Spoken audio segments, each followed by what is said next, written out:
Time for another video, and before we get started, a big thank you and shout out once again to everyone who has liked and subscribed so far. This is a channel dedicated to helping others improve as artists in the most efficient manner possible by leveraging the research and practices from cognitive fields like neuroscience and meta-learning. And today we're going to be painting a portrait.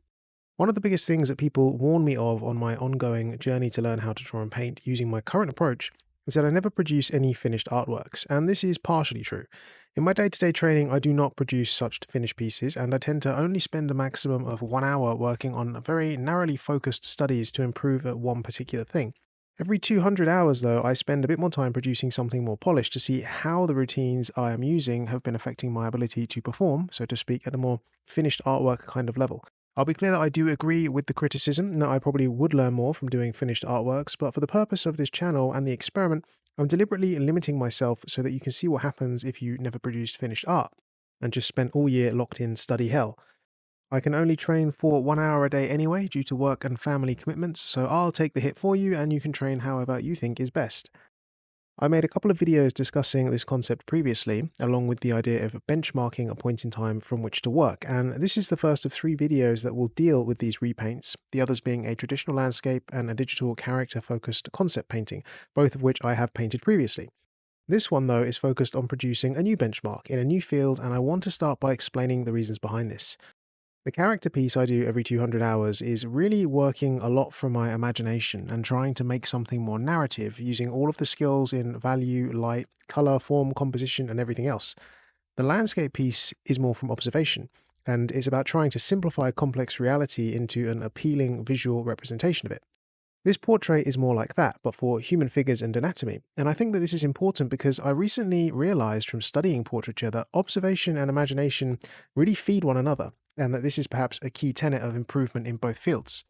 When I draw heads from my imagination, I use my internalized knowledge of anatomy to draw what are hopefully appealing character heads, grounded in real proportions and anatomy. But when I draw a portrait of a real person, despite it being the same subject, I have to approach it totally differently. I have to draw what I see, not what I understand about anatomy, and while anatomy is used, it's more about observation than imagination for sure. This is especially true for the latest thing I'm trying to nail as well, which is likeness. I can copy images fairly well, which is why I haven't really spent much time on that, but trying to copy an exact likeness of a person is very, very difficult. It's like trying to dial my concentration and care up to 11. So I'm going to benchmark my current skill as a portrait artist and see how my study of this slightly more specific niche of art improves over time. Let's start by looking at some of my previous attempts. I have tried this before, and I actually tried a few before I ever started this channel, and the results were mixed. You can see that some of the shapes and values and things here are not too bad really, but the end results are messy and unappealing, and part of this is because at the time I didn't understand digital paint tools very well at all, and I had zero concept of how values or rendering actually worked. These also took me a very long time to produce. If you compare them to my more recent 1 hour studies, you can see that I'm not only faster, but I'm more accurate. And so let's see what happens if I spend a lot longer working on something today. I'm using a book to guide me through this. It's called The Beginner's Guide to Creating Portraits by 3D Total to learn about this subject. And it's got some really great content, but I'm still quite close to the beginning of the book, gradually learning new things when I get time, and I feel I have understood the previous topics well. The main things I've been working on so far are the different ways of measuring the head and this idea of creation cycles, which has helped me to logically plan my works to make them faster and better. And we'll use all these concepts here today.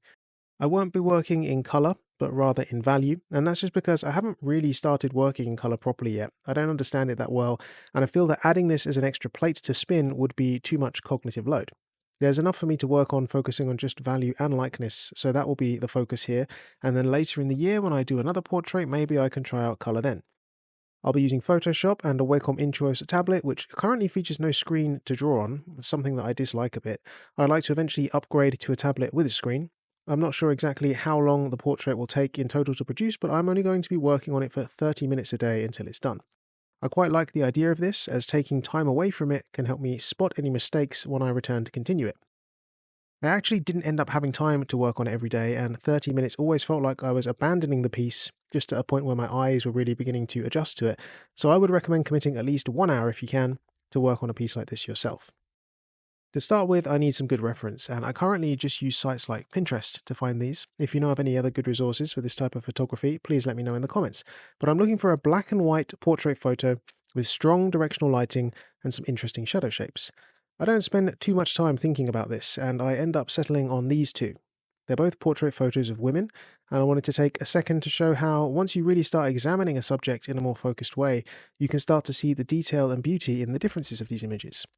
The first one here is quite crisp looking, and the expression and head tilt of the girl make her look a little worried or maybe wistful, like something's caught her attention. The directional light is off from the left, and we have a good range of values exposed for lights. That means that the shadows can be simplified to pretty much black, as seen in areas of the hair and under the chin.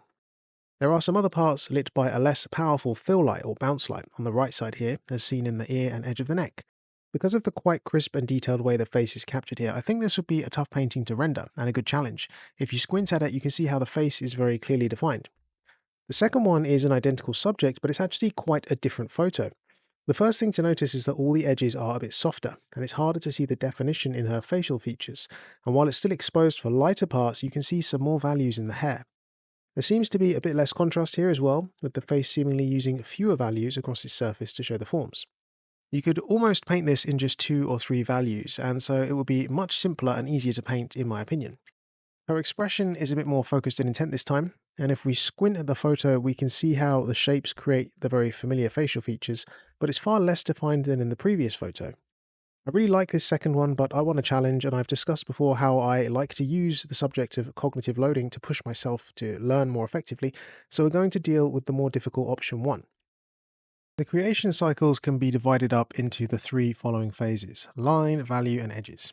We can make these more complex or simpler, but this encapsulates the things I want to focus on quite well and the qualities that are required to make this work as a finished piece. Each phase can then be broken up into subphases. So for lines, we want to start with the envelope and then work on the largest shapes and finally the smallest shapes, going back over this process several times in ever decreasing circles as our accuracy improves more and more each time. This will entail working from the outside in, figuring out the biggest parts of the portrait as if it were a rectangle, and then using that correctly proportioned shape to map and figure out the points of other shapes and landmarks I can see. It's a very similar process to bark drawing, which I've been playing with recently, and whereas normally I will work pretty fast to get as good a result as I can within 1 hour, now I'm going to spend as long as it takes to get this as accurate as I can. I'm using a simple pencil brush here, and I have the opacity and flow set fairly high using a light grey colour to make the lines work like a faint pencil. There are 2 ways to map a subject to the canvas, known as sight size and comparative measurement. Sight size is the easiest and will generally result in the highest degree of accuracy, and therefore, hopefully, likeness. It means that we make the subject the exact same size as the painting, and this makes it very easy to line up horizontal points and check them. Vertical lines still require me to measure with some kind of physical tool though, and the same deal for angles. I just use a pencil to do that, holding it fully extended and closing my non-dominant eye. I can then check the vertical points, any spacings and angles as I go, and by cross-referencing them all to one another and finding shapes to latch onto, I can just carefully work my way around the image until it builds up. Comparative measurement uses this physical measuring tool much more, because it means taking the subject and scaling it up or down to make the painting a different size to the reference. You might also want to draw a grid to help you figure out exactly where points intersect with one another. In bark drawing, you can draw a crosshair to create an origin point from which to measure, and so let's do that, using the corner of the eye here as the center. We'll also draw the envelope or the rectangle that encompasses the head. This is the fastest and biggest chess move you can make in terms of helping your accuracy here. If you can see the shape that the entire head fits inside proportionally, and get that correct, then you only have to work inside it to finish the rest of the painting. Plotting the head out like this, as you can see, requires me to use no anatomy. I'm not drawing heads from boxes like I usually do, but I'm instead working on my observational skills, and this is a different set of art muscles, but I still pay attention to the head and its anatomy as I work here.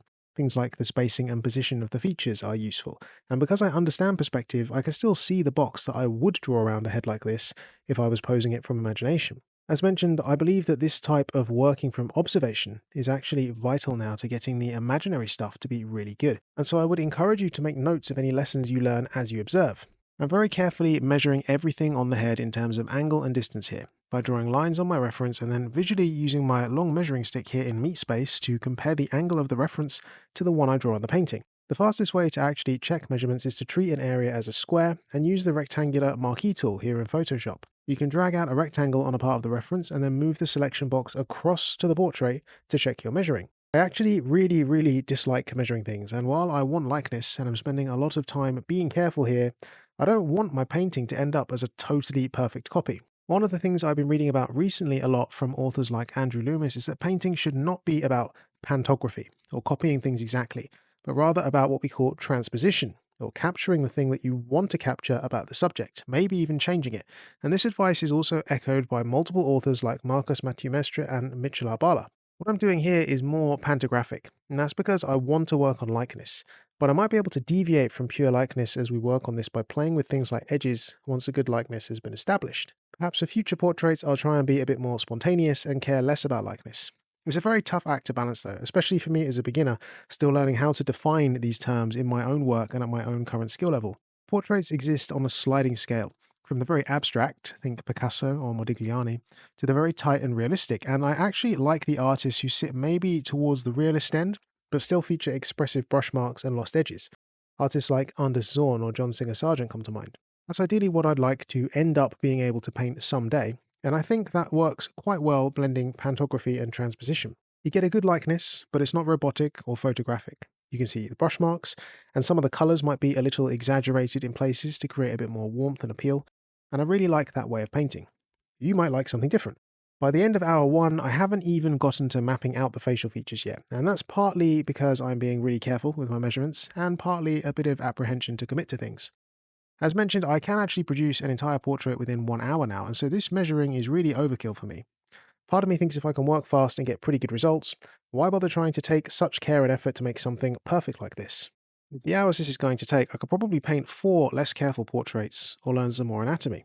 My time is precious, and I can only commit to doing 30 minutes a day on this, and so my situation means I have to ask myself these questions. It would be interesting to know how long any portrait artists watching spend on this initial mapping of the subject. Does it take you 1 hour, 1 day, or just 10 minutes? Normally, I only spend 10 minutes doing this, and the results are just okay. Going for a true pantographic likeness is taking a long time here, and I just wonder if the results are going to be worth it. The good news is my measurements are pretty accurate when I check them with the selection marquee tool. My angles tend to be slightly off on my first try, but it only takes a little readjusting to correct this. I find myself using the Barg method of trying to break up curved lines like the chin into 2 or 3 shorter straight lines, which are easier to draw. I also found that I tended to get quite involved in what I'll call focal areas. So I would maybe spend 15 minutes just mapping points on the chin, and then the ear or the collar, and compare these points with one another by extending straight lines that I use to map the angles and see what other points they pass through in the image. When I get to drawing the facial features pretty much at the start of hour 2, part of me wants to treat this how I would draw imaginary heads, by drawing the center line of the face and really imagining the contours that this would make if I actually took a Sharpie pen and drew down this lady's face for real. That's how I actually imagine drawing when I am drawing heads from imagination. But here, I'm better off treating this as a 2-dimensional coordinate plane and actually mapping the features as I have for the head. This little triangle of the face is a useful guide to help me manage that. I decided that in the end I would zoom in and sort of draw straight barg-like lines around the facial features and value shapes and map them as accurately as I could onto the drawing I have so far. And this worked okay, but the main thing I noticed is that this line drawing looks nothing like the subject. I have checked and double-checked my measurements and my spans and location points compared to one another, and everything is actually quite accurate. What I'm finding is that lines alone are not enough to create a likeness, and so even though this line-based image doesn't look correct compared to the reference, it is accurate, and I suppose just part of the ugly phase that finished paintings pass through. One thing I have noticed recently from attempting master studies is that the more time I spend looking at an image, the more my eyes adjust and settle, and I eventually become much more able to see smaller shapes and value shifts. And this was the case here, where I could see the planes of the face thanks to the lighting and draw the edges and shapes out over the reference before transferring them to the drawing. About halfway through hour 2, I felt like I was nearing the end of the line work phase, and because there didn't seem to be any point in trying to get a tighter likeness when lines alone are apparently not enough to achieve that, I was going to move on. You can see that there are still lines missing on things like the collar, and I debated leaving these areas entirely undrawn and just painting them in quite softly. The idea would be to draw more attention to the face as I continue rendering this painting.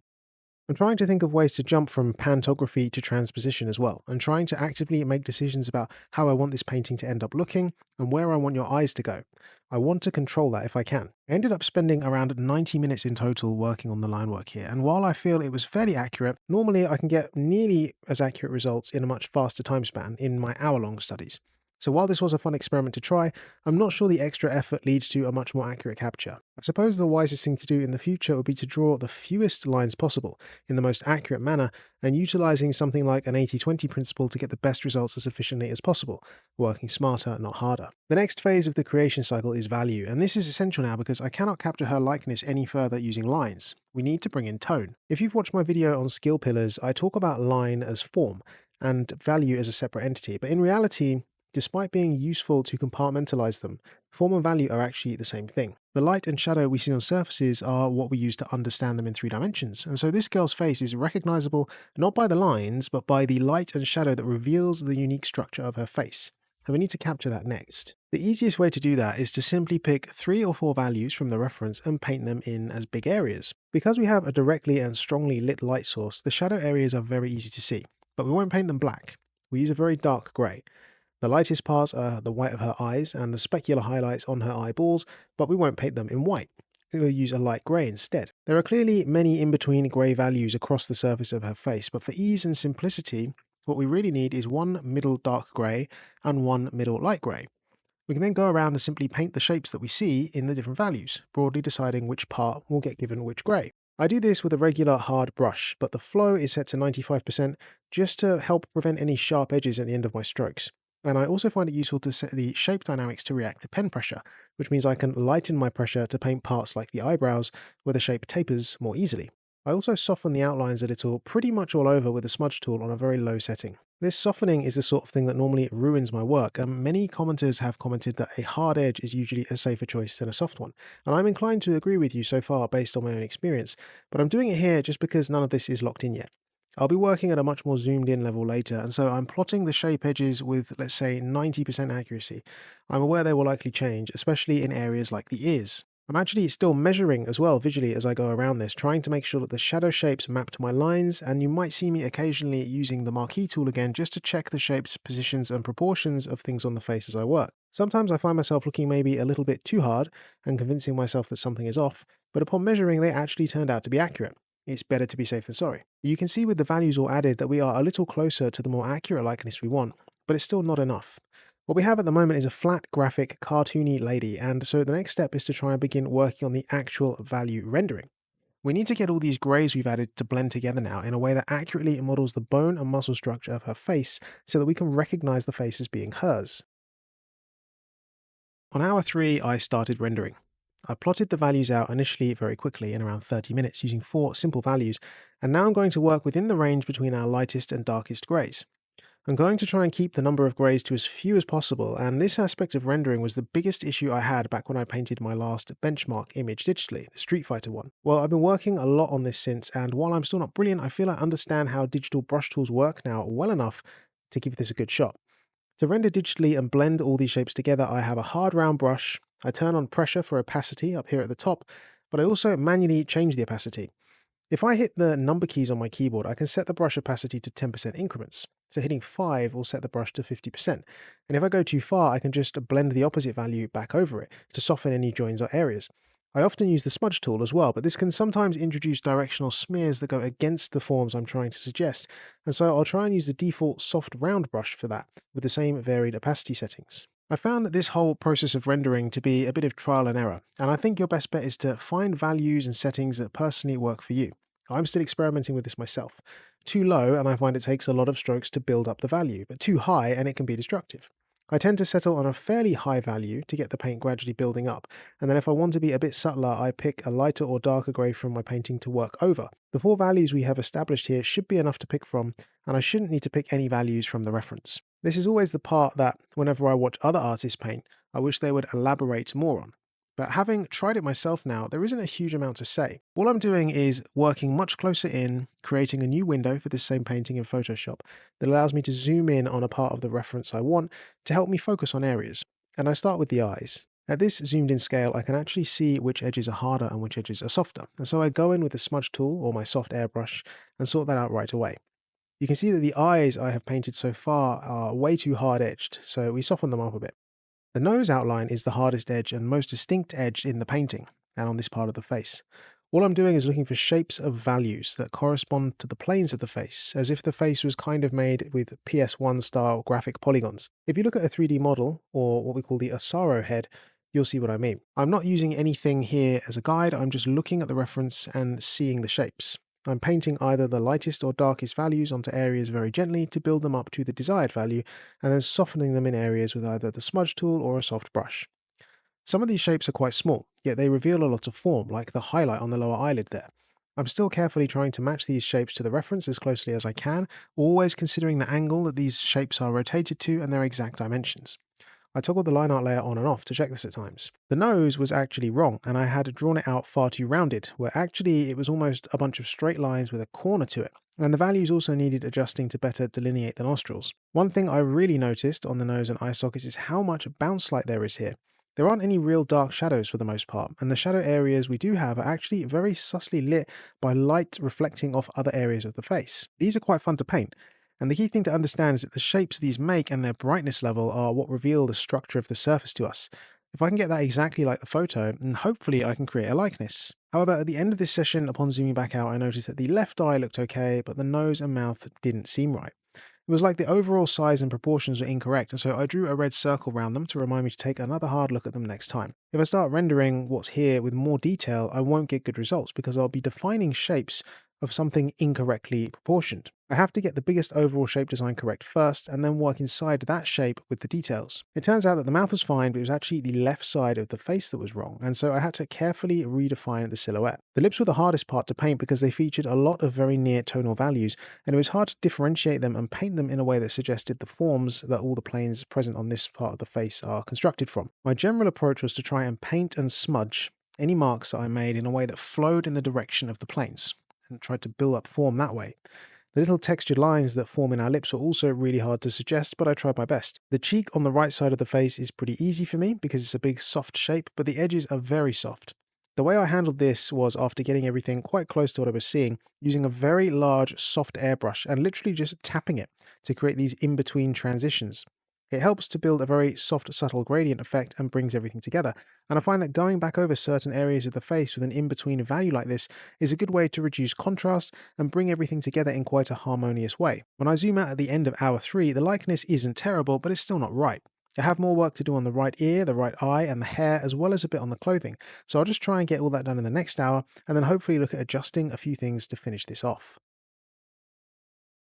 Hour 4 actually ended up being the final hour, and I spent it just refining elements like the ear and eye and double checking a few things. I ended up punching up the lightest value of the face a bit more on areas that catch the light the most, such as the forehead and the bridge of the nose. The creation cycles for this painting ended up working a bit differently to how I expected at the start, and how I normally use them in my hour-long studies. The reason for this is that upon zooming in, it became very obvious to me which edges were hard and which edges were soft, so I could actually manage the edges at the same time as rendering the values, which probably saved me a couple of hours of work.